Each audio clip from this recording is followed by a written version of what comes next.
So today's topic is Spaulding's classification of medical devices. This is very important topic. It is asked for 3 marks and 5 marks. Let's understand what is the concept of Spaulding's classification. See, this is a rational approach to classify the medical devices into 3 categories, where rationally we are going to divide the devices, medical devices, into 3 categories. Okay, in the degree of risk of infection. See, classification is based on the medical device. On what concept the classification is happening? It is happening by risk of infections. How the infection is going to spread. How much risk is there? Is it first degree risk? Is it second degree risk? I'll just tell you an example. See, one prime minister is coming, one CM is coming, one member of parliament member is coming. For this, how much security you go? For this, for them, how much security you go? There is a difference, right? Similarly, here also, on the risk of infection, we are going to classify through this Spaulding's classification. This classification is used to characterize medical devices according to their intent, use, and subsequent level of classification.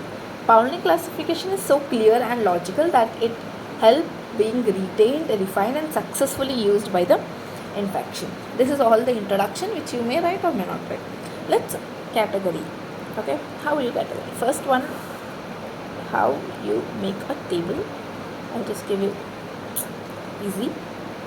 First is risk category, like it is critically like high risk, intermediate risk, low risk. Then definition of this, what is actually intermediate, what is actually low, what is actually high. Then what method we have to follow for the sterilization, what method. Then examples of the equipment surfaces we are going to use in the risk. First lesson, critical devices, matlab high risk devices, high risk or critical devices. What do you think high risk devices may be? High risk surgical instrument, okay, endoscopies, okay, syringes, needles, which are going to be invasive to the human being. They are high risk, right? Obviously, like go through the mindset. I'll just say you one of the example. How can you remember this high, semi-critical, non-critical, intermediate risks and everything? First, costly. You know, no? Costly, expensive, to cheap. You remember this word, then you will remember expensive is high risk. What you'll say? High risk, expensive. Obviously surgical instrument, obviously implants, endoscopes, syringes, these are expensive, right? So items that enter a normally sterile state, these has, what is the definition is, these should be normally sterile, right? You're going to use only a sterile surgical instrument. You're going to use only a sterile endoscope. You're going to use only a sterilized needles, sterilized syringes, right? Then through what method? Through all the sterilization, physical, chemical, all the sterilization methods. Next we have is semi-critical or intermediate critical. How you remember this? First is very expensive. Then comes what?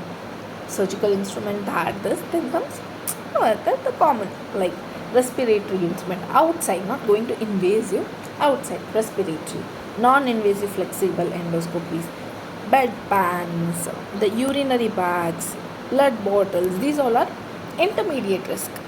So I said, remember, expensive to low, or these are, how you can also remember is invasive to non-invasive. You have 2 methods for remembering this.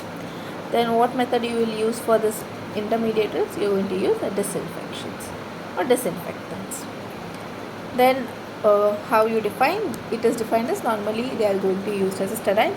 Then how you define the semi-critical devices? You are going to define it as contact with mucosal membrane or body fluids. These are going to be contact with a mucosal membrane or body fluids, right?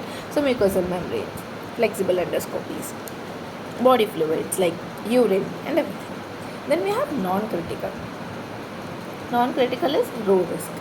So items which come in contact with the intact skin. The skin is intact. They're going to come in contact with the intact skin. Like non-critical patients items, non-critical environmental surfaces, like let's say the bed. You're going to hold your bed pans, well, you're going to sit on the bed sheets, everything. They all are examples of intact skin. They're going to touch the skin. How you're going to clean them? You can going to kill them with the disinfectant, like low disinfectants you can use. So this is all about Spaulding classification.